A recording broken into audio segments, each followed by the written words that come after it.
Alright, so before we get into designing and developing your site, we need to plan it out. We need to know what the business wants. Usually it's a business that is hiring you to make the website, what the objective is, as well as you need to know what the user that is going to need and see. But more importantly, we need to talk about design. And so we'll get into that right now. We have design requirements. We need to make sure that the design is appropriate for the contents. So this happens to be a designer site, so it's going to be the elegant and slick, and it should work really well. We need to make sure that it fits on the user screen.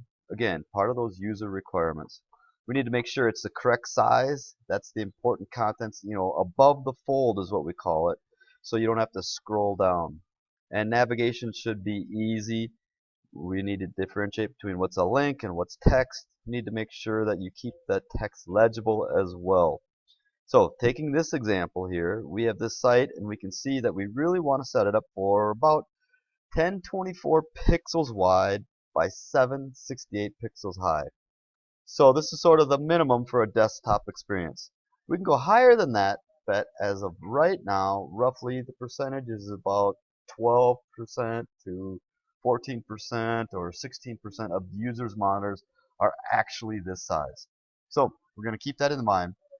So if I was in Photoshop, I'd make my document that size, and I'd establish the navigation, make sure it's nice and clear.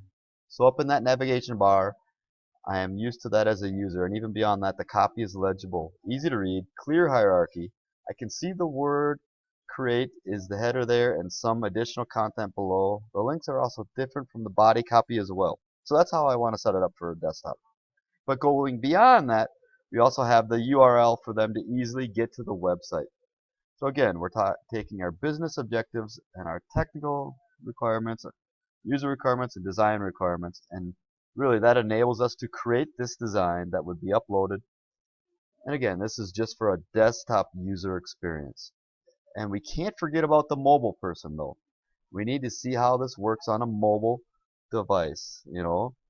So this has the same criteria. We need to check the size, about 480 by 800 pixels is roughly that small size of a mobile device, but still the navigation should be clear and clickable by a finger, quite frankly.